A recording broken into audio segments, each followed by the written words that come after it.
On the plains of Moab by the Jordan across from Jericho, the Lord said to Moses, "Command the Israelites to give the Levites towns to live in from the inheritance the Israelites will possess, and give them pasture lands around the towns. Then they will have towns to live in and pasture lands for the cattle they own and all their other animals. The pasture lands around the towns that you give the Levites will extend 1,000 cubits from the town wall. Outside the town, measure 2,000 cubits on the east side, 2,000 on the south side, 2,000 on the west, and 2,000 on the north, with the town in the center. They will have this area as pasture land for the towns. 6 of the towns you give the Levites will be cities of refuge, to which a person who has killed someone may flee. In addition, give them 42 other towns. In all, you must give the Levites 48 towns, together with their pasture lands. The towns you give the Levites from the land the Israelites possess are to be given in proportion to the inheritance of each tribe. Take many towns from a tribe that has many, but few from one that has few."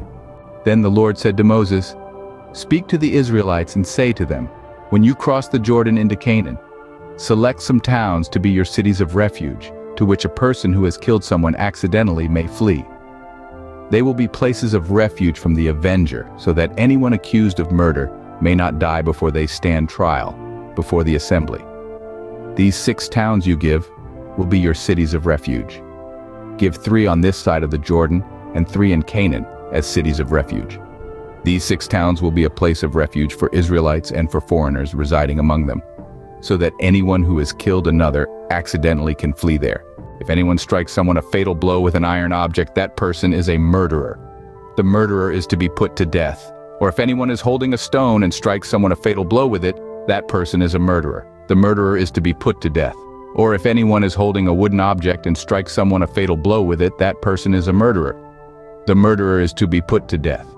The avenger of blood shall put the murderer to death. When the avenger comes upon the murderer, the avenger shall put the murderer to death. If anyone with malice aforethought shoves another or throws something at them intentionally so that they die, or if out of enmity one person hits another with their fist so that the other dies, that person is to be put to death. That person is a murderer. The avenger of blood shall put the murderer to death when they meet.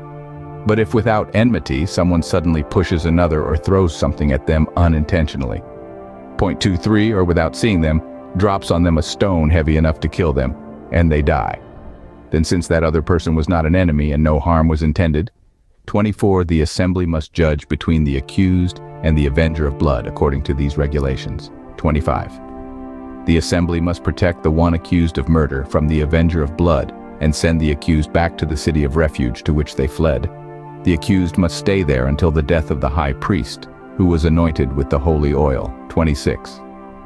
But if the accused ever goes outside the limits of the city of refuge to which they fled, 27, and the avenger of blood finds them outside the city, the avenger of blood may kill the accused without being guilty of murder. 28. The accused must stay in the city of refuge until the death of the high priest. Only after the death of the high priest may they return to their own property. 29. This is to have the force of law for you throughout the generations to come, wherever you live. 30. Anyone who kills a person is to be put to death as a murderer only on the testimony of witnesses, but no one is to be put to death on the testimony of only one witness. 31. Do not accept a ransom for the life of a murderer who deserves to die. They are to be put to death. 32. Do not accept a ransom for anyone who has fled to a city of refuge and so allow them to go back and live on their own land before the death of the high priest. 33. Do not pollute the land where you are. Bloodshed pollutes the land, and atonement cannot be made for the land on which blood has been shed, except by the blood of the one who shed it. 34. Do not defile the land where you live and where I dwell, for I, the Lord, dwell among the Israelites.